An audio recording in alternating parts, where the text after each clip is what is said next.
ஆளுங்கட்சியாக எதிர்கட்சியில் இருக்கும் பொழுது அந்த விவசாயிகள் இயற்கை இடர்பாடுகள் பாதிக்கப்படும் போதெல்லாம் நேரடியாக சென்று பார்த்தனுடைய பலன் அவருடைய விடிவெள்ளியாக இன்றைய தினம் வேளாண்மைக்குன்னு தனி நிதிநிலை அறிக்கையை தாக்கல் செய்த வாய்ப்பை கொடுத்து அதுக்கென்று நிதியை 1,94,000 கோடி அளவிற்கு நிதி கொடுத்தவுடைய பலனாக இன்றைய தினம் ஆண்டுதோறும் இங்கே மக்கள் மகிழ்ச்சியாக வருகிற வாய்ப்பை அளித்திருக்கின்றார்கள்.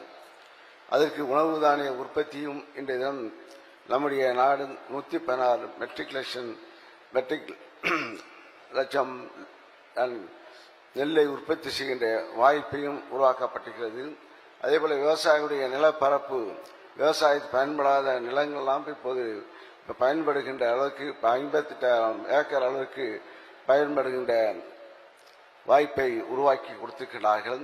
இன்னும் சொல்லப்போனால் விவசாயிக்கு ஒரு பாதிப்பு என்னவென்றால் அவர்களுக்கு இயற்கை இடர்பாடு. இங்கே விவசாயிகளுக்கு மாதம் 6 மாத பயிர் 10 மாத பயிர்கள் 3 மாத பயிர் அவருடைய உழைப்பு இயற்கை இடர்பாடுகளை மீறிதான் வரக்கூடிய வாய்ப்புகள் இருந்தது. அதை ஏற்படும் போதெல்லாம் இடர்பாடுகளை அவர் உடனுக்குடன் தேர்த்து 2068 கோடி ரூபாய் இந்த 5 ஆண்டு காலத்திலே விவசாயிகளை வாழ வைத்திருக்கிறார்கள். அதேபோல கட்டுமானம் இங்கே விவசாயிகளுக்கு கட்டுமானம் கிடையாது.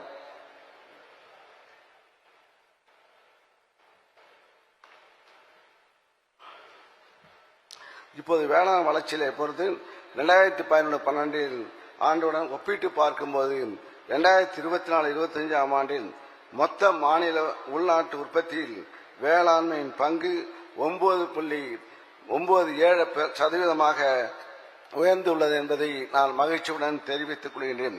அதேபோல இங்கே விவசாயிகளுடைய பிரச்சனை ஆட்பற்றாக்குறை.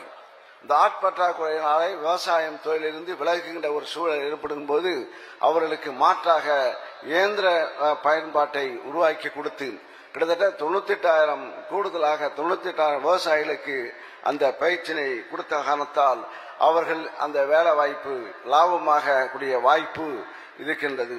அதே போல மரபுசார் நெல் ரகங்கள் ஜெயராமன் உடைய மரபுசார் நெல் ரகங்களை பாதுகாக்கும் இயக்கம் ஆரம்பித்து 900 மெட்ரிக் டன் நெல் விதைகளை உற்பத்தி செய்கின்ற வாய்ப்பு உருவாக்கி கொடுத்து 70,000 விவசாயிகள் அதை பயன்பாட்டில் பெற்று அதை மக்கள் இப்போது இயற்கை ரகங்களை அங்கே ஆர்வத்தை தூண்டி அவர்கள் அந்த ரகத்தின் மூலமாக ஒரு விழிப்புணர்ச்சியை உருவாக்கி கொடுத்திருக்கிறார்கள்.